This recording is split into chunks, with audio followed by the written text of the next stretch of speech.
రాష్ట్రంలో అభివృద్ధి లేదు. పాలనలో సీఎం మార్క్ కనిపించదు. కానీ ఎన్నికల ప్రిపరేషన్ కోసం పార్టీని తల్లకిందులు చేస్తున్నారు వైసీపీ అధినేత జగన్ మోహన్ రెడ్డి. 2 నెలల నుండి పార్టీ తరఫున పోటీ చేసే అభ్యర్థుల ఎంపికతోనే బిజీగా ఉన్నారు ఏపీ సీఎం. ఇంత చేసినా ఆయనకు సరైన క్యాండిడేట్స్ దొరకడం లేదట.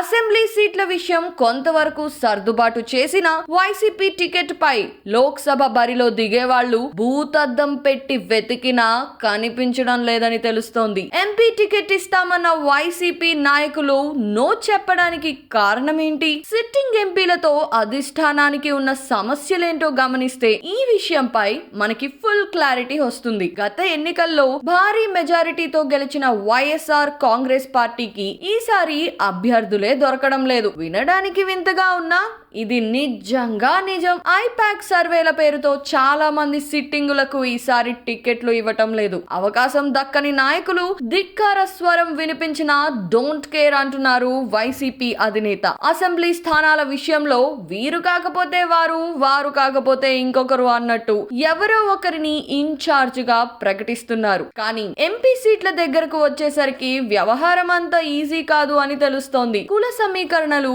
ప్రజాదరణ, పార్టీ విధేయత వంటి అంశాలతో పాటు వందల కోట్లు ఖర్చు పెట్టగలిగే సత్తా ఉండాలి. ఈ లక్షణాలన్నీ ఉన్న సిట్టింగ్ ఎంపీల్లో చాలా మందిని అసెంబ్లీ బరిలోకి మార్చేశారు. ఇంకొందరిని వేరే నియోజకవర్గాలకు బదిలీ చేశారు. మిగిలిన వారికి టికెట్ నిరాకరిస్తున్నారు. ఎమ్మెల్యే టికెట్ దొరికిన వాళ్ళు బతికిపోయామని పండుగ చేసుకుంటున్నారట. సీటు మార్చిన వాళ్ళు ఏకంగా పార్టీకి గుడ్ బై చెప్పేస్తున్నారట. సిట్టింగ్ ఎంపీలను పార్టీ తీసేసిన సీట్లతో పాటు వదిలేసిన చోట్ల కూడా వైసీపీకి అభ్యర్థుల కొరత స్పష్టంగా కనిపిస్తోంది. ఒంగోలు ఎంపీ మాగుంట శ్రీనివాసుల రెడ్డికి ఇంకోసారి టికెట్ ఇవ్వడానికి నిరాకరించింది వైసీపీ హైకమాండ్. దగ్గరి బంధువైన బాలినేని శ్రీనివాసరెడ్డి ఎంత బతిమాలినా, బ్లాక్ మెయిల్ చేసినా కూడా సీఎం జగన్ ఏమాత్రం తగ్గలేదు. మాగుంట తప్ప ఎవరైనా ఓకే అన్నట్టుగా వ్యవహరిస్తున్నారు.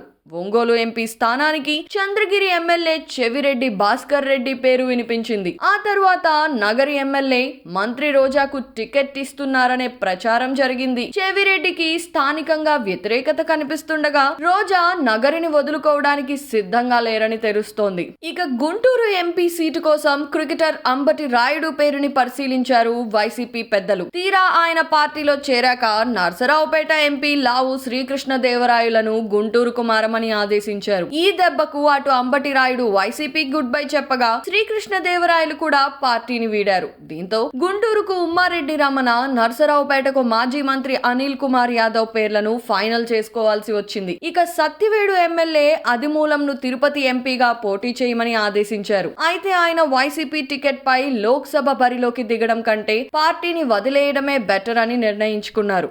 ఎంపీ అభ్యర్థిగా పోటీ చేస్తే ఆ నియోజకవర్గం పరిధిలోకి వచ్చే 7 అసెంబ్లీ సీట్లను మేనేజ్ చేసుకోవాల్సి ఉంటుంది. ప్రస్తుతం వైసీపీ నుండి లోక్సభకు పోటీ చేయాలి అంటే కనీసం 100 నుండి 150 కోట్లు ఖర్చు పెట్టాలనే కండిషన్ పెడుతున్నారనే వార్తలు కూడా వస్తున్నాయి. ఈ లెక్కకు భయపడే చాలా మంది సర్దుకుంటున్నట్లు కూడా తెలుస్తోంది. శ్రీకాకుళం నుండి చిత్తూరు వరకు చాలా చోట్ల వైసీపీ పరిస్థితి ఇలాగే ఉంది. వచ్చే ఎన్నికలలో జగన్ పార్టీ గెలుపు మీద ఎవ్వరికీ నమ్మకం లేదు. వైసీపీ వీరాభిమానుల సైతం అతి కష్టం మీద గట్టెక్కితే గొప్పే అనుకునే పరిస్థితి కనిపిస్తోంది.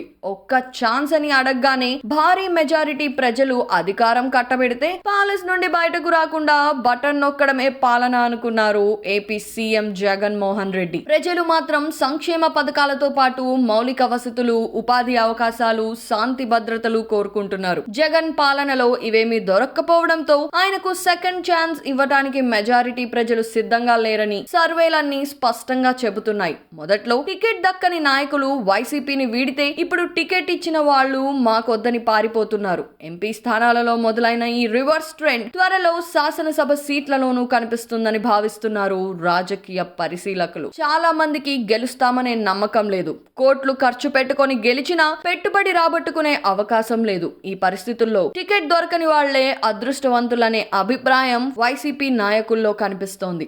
తిరుగులేని మెజారిటీ నుండి పోటీ చేయడానికి అభ్యర్థులు కూడా దొరకని పరిస్థితికి దిగజారటం ఒక వైసీపీలోనే కనిపిస్తోందని నవ్వుకుంటున్నారు అనలిస్టులు.